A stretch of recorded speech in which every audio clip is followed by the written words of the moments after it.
बढ़ते अगली खबर की ओर। आपको बता दें कि उत्तर प्रदेश विधानसभा का रण अब अपने अंतिम पड़ाव में पहुंच चुका है। आज 7वें और आखिरी फेज में पूर्वांचल के 9 जिलों की 54 विधानसभाओं में सुबह 7 बजे से वोट डाले जा रहे हैं। वोटिंग से पहले प्रधानमंत्री मोदी ने अपील की कि मतदान का एक नया रिकॉर्ड बनाना है। उन्होंने लिखा कि उत्तर प्रदेश में आज लोकतंत्र के महायज्ञ की पूर्णाहुति का दिन है। विधानसभा चुनाव के 7वें और आखिरी चरण के मतदान में पूरे जोश खरोश से भाग लें और वोटिंग का एक नया रिकॉर्ड बनाए। तो वही मुख्यमंत्री योगी आदित्यनाथ ने भी वोटर से अधिक संख्या में बाहर निकलकर वोटिंग करने की अपील की है। बता दें कि 7वें फेज में 613 उम्मीदवारों के भाग्य का फैसला होगा। सूबे की सत्ता के लिहाज से ये चरण सबसे अहम माना जा रहा है। ऐसे में बीजेपी के सामने अपने सियासी वर्चस्व को बचाए रखने की चिंता है, तो वहीं सपा और बसपा को अपने पुराने गढ़ में ताकत दिखाने का मौका। और इतना ही नहीं, जातीय आधार वाले छोटे छोटे दलों की असल परीक्षा इसी चरण में होनी है।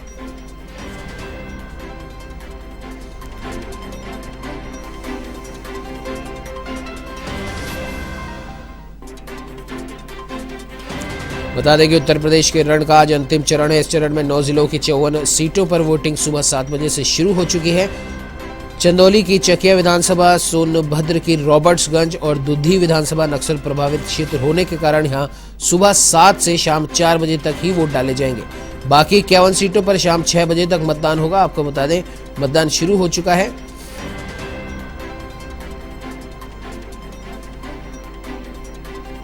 विधानसभा चुनाव के अंतिम चरण के तहत मिर्जापुर की अगर हम बात करें तो मिर्जापुर के सभी बूथों पर सुबह 7 बजे मतदान शुरू हो गया। नगर के बूथों पर सुबह से ही लोग मतदान करने पहुंचे। काफी संख्या में लोग सुबह 6:30 बजे से मतदान केंद्र के पास पहुंच गए थे, जहां पर लगे सुरक्षा कर्मियों ने सभी को क्रमबद्ध कराया।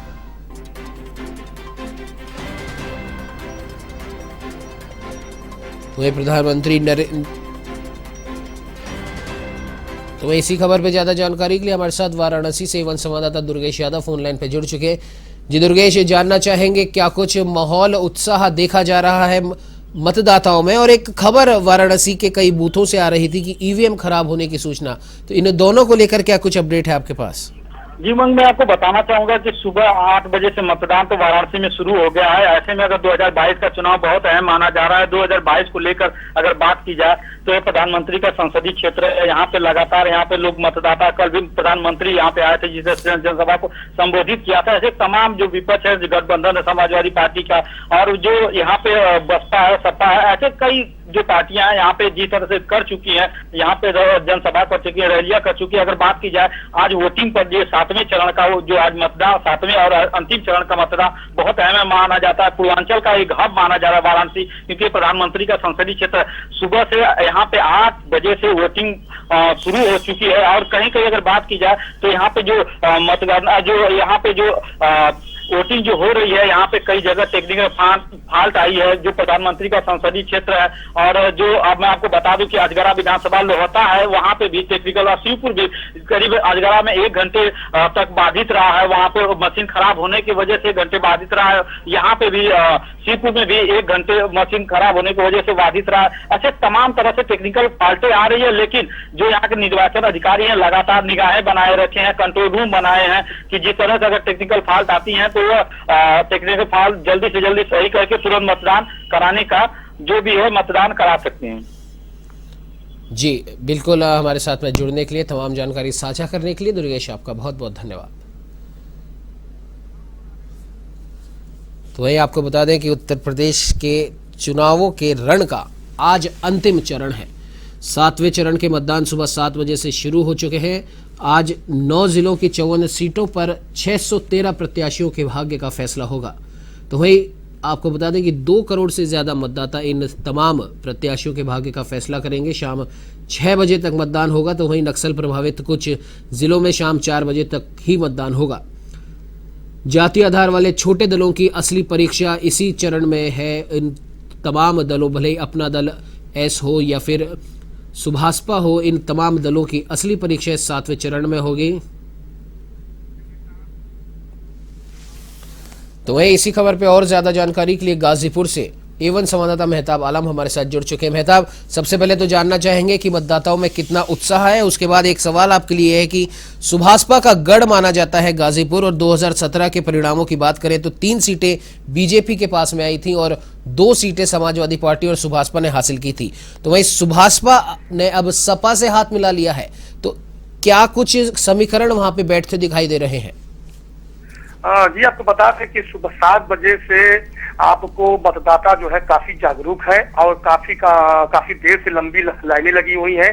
अब वहीं पे जो महिलाएं हैं, महिलाओं का भी जो है इस बार का जो मतदान है काफी देखने को मिल रहा है। काफी संख्या में महिलाएं हैं जो खड़ी हैं, लाइनों में लगी हुई हैं, सारा काम धाम छोड़ करके वो अपना वोट का जो है मत दे रही हैं। तो गाजीपुर में कहीं ना कहीं एक चीज देखने को जरूर मिल रहा है कि काफी संख्या में बूथ पर भीड़ दिखने को मिल रही है।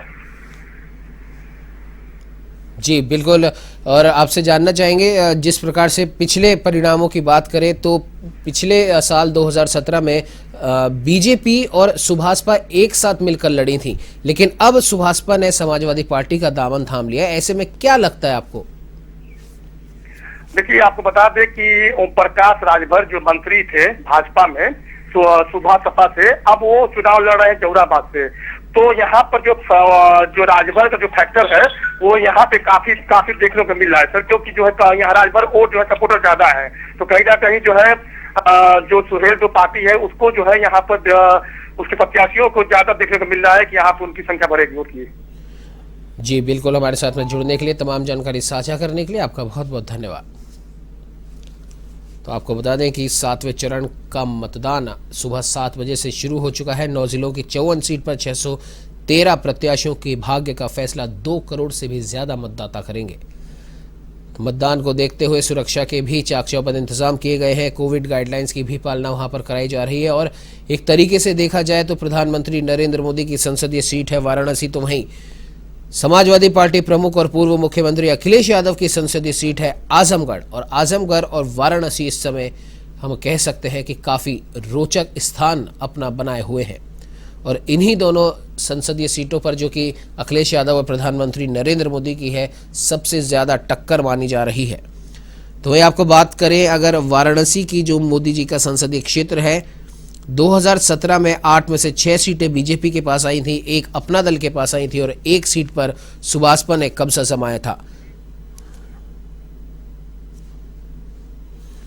वहीं जौनपुर से A1 संवाददाता विवेक चौरसिया हमारे साथ में जुड़ चुके हैं। जी विवेक, जानना चाहेंगे क्या कुछ उत्साह देखा जा रहा है, सुरक्षा के क्या कुछ इंतजाम है, और साथ ही साथ अगर 2017 चुनावों की बात करें तो 9 में से 4 सीटें बीजेपी को मिली थी, 3 समाजवादी पार्टी को, 1 बीएसपी को और 1 अपना दल एस को मिली थी।